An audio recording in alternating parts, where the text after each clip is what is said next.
Hello दोस्तों, आज हम बात करेंगे फूड इंस्पेक्टर के सिलेबस से रिलेटेड आवश्यक वस्तु अधिनियम 1955।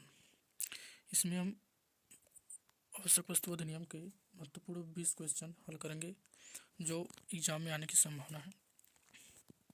तो सबसे पहले देखते हैं पहला क्वेश्चन।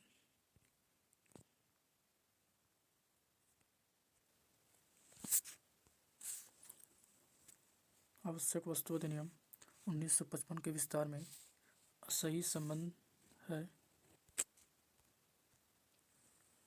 आवश्यक वस्तु अधिनियम 1955 के विस्तार के संबंध में सही है। ऑप्शन है पहला, यह संपूर्ण भारत में लागू है। यह जम्मू कश्मीर को छोड़कर संपूर्ण भारत में लागू है। यह आदिवासी क्षेत्रों को छोड़कर संपूर्ण भारत में लागू है। या फिर डी, इनमें से कोई नहीं। तो इसका सही आंसर है यह संपूर्ण भारत में लागू है। अगला देखते हैं दूसरा क्वेश्चन। आवश्यक वस्तु अधिनियम की धारा 2 के तहत खाद्यान्न में फसलों में शामिल की जाती है। ऑप्शन ए चाय, बी गन्ना, सी कौवा, डी कपास। तो इसका सही आंसर है आंसर बी गन्ना। क्वेश्चन नंबर 3, आवश्यक वस्तु अधिनियम के तहत चीनी से अभिप्रेत है। ऑप्शन ए किसी प्रकार की चीनी जिसमें 90% से अधिक सुक्रोज हो। ऑप्शन बी खांड सारी चीनी या बूरा चीनी या पिसी हुई चीनी या रवि या चूड़ चीनी। ऑप्शन सी है वैक्यूम पेन चीनी, कारखाने में प्रक्रियाधीन चीनी या उसमें उत्पादित कच्ची चीनी। और ऑप्शन डी उपयुक्त सभी। तो इसका सही आंसर है ऑप्शन डी। क्वेश्चन नंबर 4 देखते हैं। राज्य सरकारों पर कर्तव्यों का आधारोपण का उल्लेख किस धारा में किया गया है।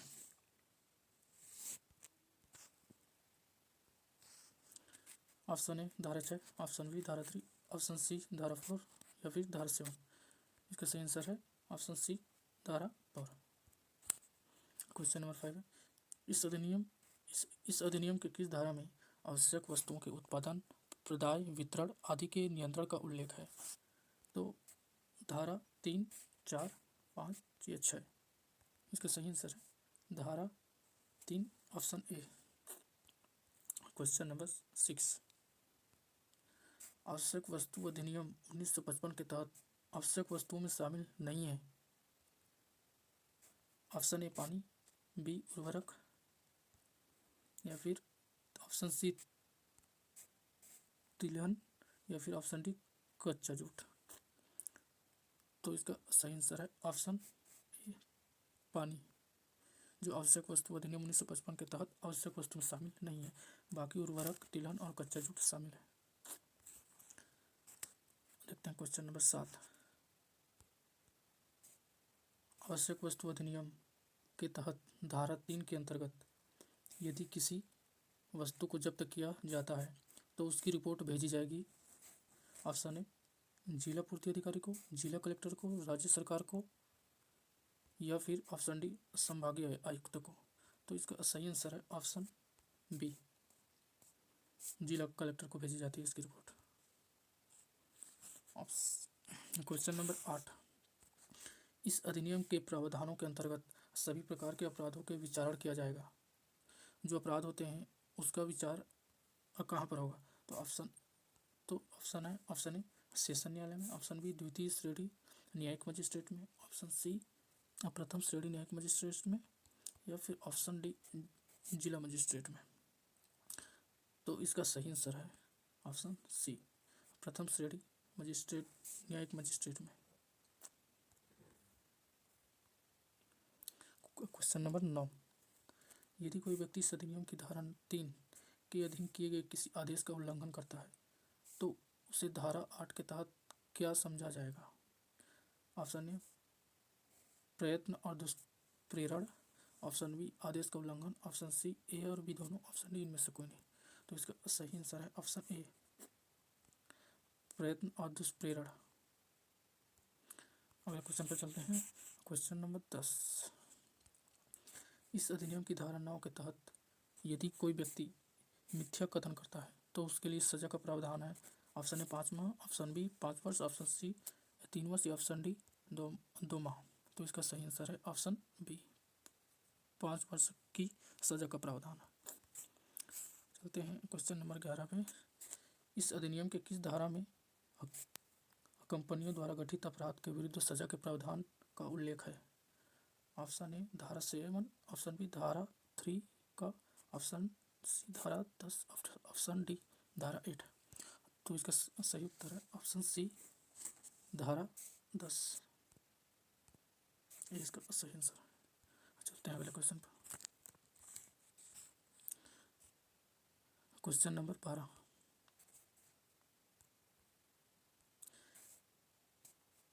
इस अधिनियम के प्रावधानों के अंतर्गत कंपनी से क्या अभिप्राय है? ऑप्शन ए निगमित निकाय, ऑप्शन बी संगठन, ऑप्शन सी प्रमंडल, ऑप्शन डी इनमें से कोई। तो इसका सही उत्तर है ऑप्शन ए निगमित निकाय, इसका सही उत्तर है। चलते हैं अगले क्वेश्चन में। Question number 13। क्वेश्चन नंबर 13 में बताया गया है धारा 10 के उपबंधों के अनुसार निदेशक का क्या अर्थ होता है?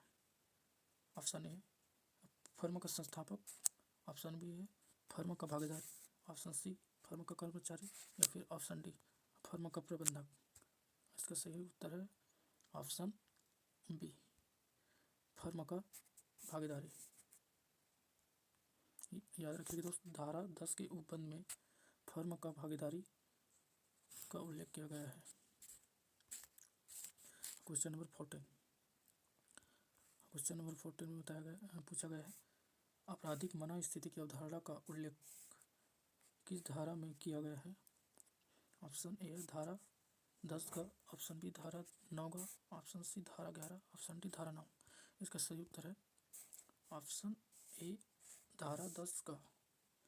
ऑप्शन धारा 10 का में आपराधिक मना स्थिति की अवधारणा का उल्लेख किया गया है आवश्यक वस्तु अधिनियम में। क्वेश्चन नंबर 15 है न्यायालय अपराधों का संज्ञान करता है। तो ऑप्शन है ऑप्शन ए लोक सेवकों द्वारा लिखित रिपोर्ट, ऑप्शन बी है समाचारों में दृष्टिगत करने के बाद, ऑप्शन सी शिकायत पत्र प्राप्त होने के बाद, या फिर ऑप्शन डी इनमें से कोई नहीं। तो इसका सही आंसर है ऑप्शन ए लोक सेवकों के द्वारा लिखित रिपोर्ट पर। चलते हैं अगले क्वेश्चन पर। क्वेश्चन नंबर 13 न्यायालय अपराधों का संज्ञान करता है। न्यायालय जो है वह किसके आधार पर संज्ञान करता है अपराधियों को? तो ऑप्शन ए है किसी व्यक्ति की लिखित रिपोर्ट के आधार पर, किसी संस्था के मौके की रिपोर्ट के आधार पर, मीडिया की रिपोर्ट के आधार पर, या फिर इनमें से कोई नहीं। तो इसका सही आंसर है ऑप्शन ए किसी व्यक्ति के लिए लिखित रिपोर्ट के आधार पर ही न्यायालय अपराधों का संज्ञान करता है। नेक्स्ट क्वेश्चन, क्वेश्चन नंबर 17 मान्यता प्राप्त उपभोक्ता संगम से क्या आशय है? ऑप्शन ए कंपनी अधिनियम 1956 में पंजीकृत, ऑप्शन बी गठित सहकारी समिति, सी मर्यादित संघ, और डी है लोगों द्वारा समागम। इसका सही उत्तर है ऑप्शन ए कंपनी अधिनियमित 1956 में पंजीकृत। क्वेश्चन नंबर 18 दंड प्रक्रिया संहिता 1957 की धारा 29 में किसी बात के होते हुए भी धारा 3 के अधीन किए गए अनुदेशों के उल्लंघन के लिए सिद्ध दोष व्यक्ति का जुर्माना हो सकेगा 8,000 रुपये, 5,000 रुपये, 4,000 रुपये, 9,000 रुपये। इसका सही आंसर है ऑप्शन बी 5,000 रुपये। क्वेश्चन नंबर 19 जुर्माने की राशि एवं उसके प्रावधानों का उल्लेख इस अधिनियम के किस धारा में किया गया है? धारा 14, 12, 15 या फिर धारा 11। इसका सही आंसर है आंसर भी धारा 12 के अंतर्गत जुर्माने की राशि एवं उसके प्रावधानों का उल्लेख किया गया है। हम देखते हैं लास्ट क्वेश्चन 20 आवश्यक वस्तु अधिनियम में उल्लेखित आपराधिक मना स्थिति में शामिल है केवल आशय, केवल मंतव्य, सी है आशय मंतव्य व किसी तथ्य की जानकारी, डी केवल जानकारी हेतु। तो इसका सही आंसर है ऑप्शन सी। आवश्यक वस्तु अधिनियम में उल्लिखित आपराधिक मनोस्थिति में शामिल आशा को शामिल किया गया है, मंतव्य को शामिल किया गया है और किसी तथ्य की जानकारी को भी इसमें शामिल किया गया है।